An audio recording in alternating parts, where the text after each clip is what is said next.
Fundamentals of electric circuit example 2.12।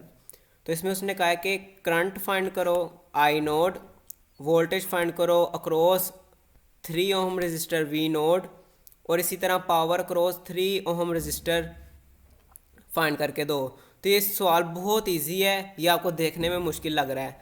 अगर आपने series parallel VDR voltage divider rule और current divider rule पढ़ लिया हुआ मेरी पिछली वीडियोस में, तो ये आपको सवाल बहुत ज़्यादा इजी लगेगा। तो सबसे पहले इन दो रजिस्टर्स को हम पैरेलल में सॉल्व कर लेंगे, क्योंकि हमें पता है पैरेलल में वोल्टेज सेम होता है।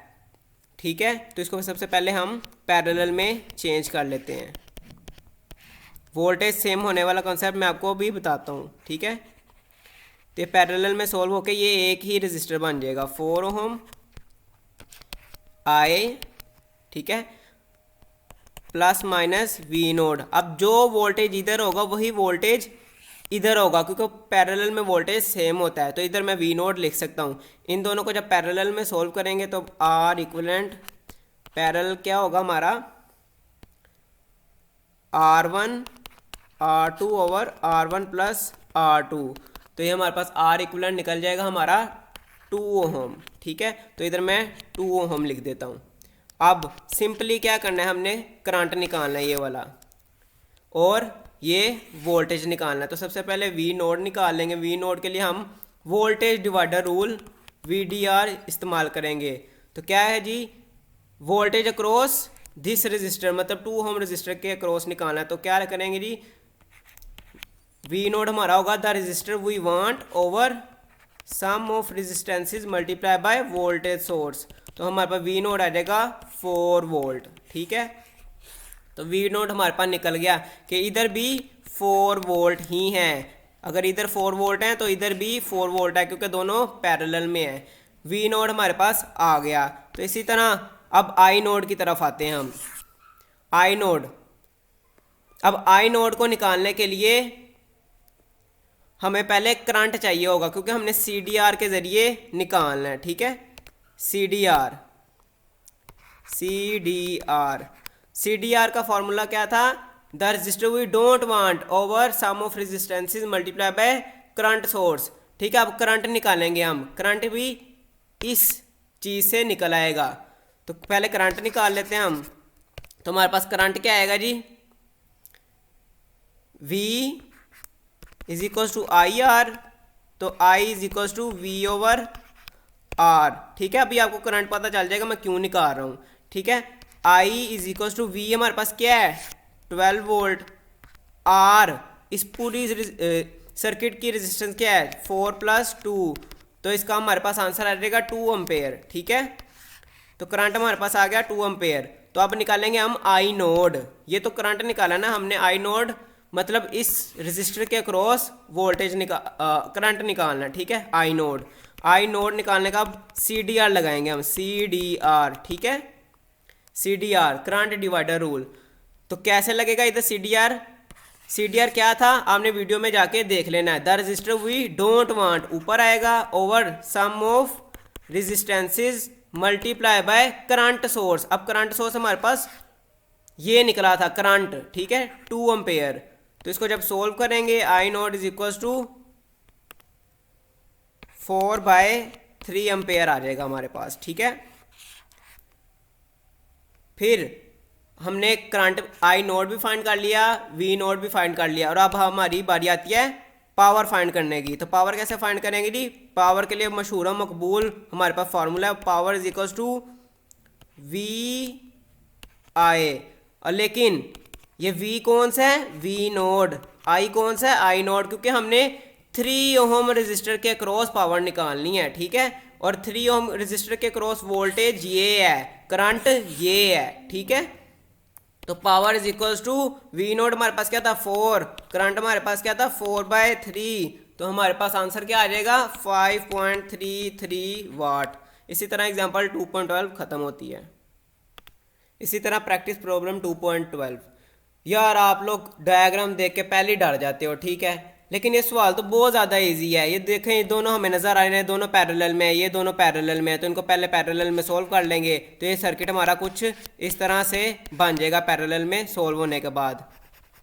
ऐसे और ऐसे, ठीक है। इन दोनों को पैरेलल में सोल्व करेंगे। R equivalent 12 multiply by 6 over 12 plus 6, तो हमारे पास आर इक्वलेंट आ जाएगा 4 ओम, ठीक है। तो इधर हम लिख देंगे 4 ओम। तो जो वोल्टेज यहाँ पे होगा वही वोल्टेज यहाँ पे होगा, क्योंकि ये दोनों पैरेलल में और पैरेलल में वोल्टेज सेम होते हैं, तो इधर मैं V1 लिख सकता हूँ। इसी तरह जो वोल्टेज यहाँ होगा वो वोल्टेज यहाँ होगा, तो मैं इधर V2 लिख सकता हूँ। और इन दोनों को पैरेलल में सोल्व करूँगा मैं। 10 इंटू 40 ओवर 10 प्लस 40, तो ये हमारे पास आंसर आ जाएगा 8 ओम। तो मैं इधर लिख देता हूँ 8 ओम, ठीक है। तो हमारे पास वोल्टेज सोर्स 12 वोल्ट थी एज पर ओरिजिनल डायग्राम। तो ये हमारे पास एक सिंप्लीफाइड डायग्राम बन गई। तो इससे हम क्या, इससे सवाल में हमें क्या क्या गिवन है कि हमने निकालना है, तो हमने निकालना है V1 V2 I1 I2, power cross 12 ohm निकालना है, फिर पावर क्रॉस 40 ओहम निकालना है हमने, ठीक है। तो ये सिर्फ 3-4 मिनट का सवाल है, इसको ज़रा गौर से देख लेना है। तो सबसे पहले हम क्या निकालेंगे, V1, ये निकालेंगे V1। तो V1 के लिए हम वोल्टेज डिवाइडर रूल VDR इस्तेमाल करेंगे। VDR V1 the resistor we want, जिसके क्रॉस हमने निकालनी है V1, over sum of resistances multiply by voltage source, तो हमारे पास V1 आ गया जो कि 4 वोल्ट था। इसी तरह VDR V2 पर, तो resistor we want over sum of resistances multiply by 12, तो इसको जब सोल्व करेंगे तो हमारे पास 8 वोल्ट V2 के अक्रॉस आ जाएगा। इसी तरह V1 V2 तो आराम से निकल गए, तो इसको तो क्रॉस कर देते हैं भाई, अभी हमें नहीं चाहिए। अब हम निकालते हैं इसके अंदर दौड़ने वाला करंट, तो करंट निकालते हैं। मैं कलर चेंज कर देता हूँ। तो करंट हमारे पास क्या है जी, V ओवर R, ठीक है, ओहम्स लॉ के जरिए, ओहम्स लॉ, ठीक है। तो I is equal to voltage 12 है हमारे पास, R क्या है 4 प्लस 8, तो इसको जब सोल्व करेंगे हमारे पास 1 एम्पेयर करंट आ जाएगा, ठीक है। अच्छा, अब हमारे पास करंट, अभी मैं बताता हूँ ये करंट मैंने क्यों निकाला है। अब निकालेंगे I1 इसको देखते हुए, ठीक है। I1, अब मैं सारे ओहम्स लॉ लगाऊंगा, सिर्फ ओहम्स लॉ, ठीक है। I1 किसके क्रॉस निकालना है, इस रजिस्टर के, तो I इज इक्वल टू क्या हो जाएगा, V1 ओवर R। V1 हमारे पास क्या था 4, R क्या है हमारे पास 12, तो I1 हमारे पास आ जाएगा 0.33 एम्पेयर। इसी तरह I2 इसके अक्रॉस, ठीक है, तो क्या आ जाएगा V2 ओवर R। V2 हमारे पास क्या था 8 वोल्ट ओवर R 40, तो 8/40 जो कि हमारे पास 0.2 एम्पेयर है। इसका मतलब हमने I2 भी निकाल लिया, I1 भी निकाल लिया। अब पावर क्रॉस 12 और पावर क्रॉस 40 तो निकालते हैं। पहले पावर क्रॉस 12 ओहम, तो पावर का फार्मूला क्या होता है VI, ठीक है। तो पावर क्रॉस 40 क्या है V2 मल्टीप्लाई बाय I2, ठीक है, ठीक है ना। ये V2 और I2 करंट है इसके क्रॉस 40 की है, तो चलो 40 लिख देते हैं इधर, ठीक है। 40 सबसे पहले 40 का निकाल लेते हैं, ठीक है। 40 ओहम के क्रॉस I2 है और V2 है, तो V2 क्या हुआ हमारे पास 8 और I2 हमारे पास क्या है 0.2, तो इसको जब सोल्व किया हमारे पास 1.6 वाट पावर आ गई, ठीक है। इसी तरह पावर क्रॉस किसके 12 के, ये हमारे पास 12 है, ठीक है, ये 12 है, ठीक है। तो V1 मल्टीप्लाई बाय I1, तो क्या आ जाएगा जी हमारे पास V1 क्या है 0.33 मल्टीप्लाई बाय I1 क्या है, सॉरी V1 हमारे पास ये है 4 वोल्ट और I1 हमारे पास 0.33, तो इसको हमने सोल्व किया तो हमारे पास आंसर आ गया 1.32 वोट, ठीक है। अब कुछ बुक्स में इधर 15 लिखा है, तो सिर्फ हम इधर 15 पुट कर देंगे, ठीक है, और कोई बात नहीं है, ठीक है।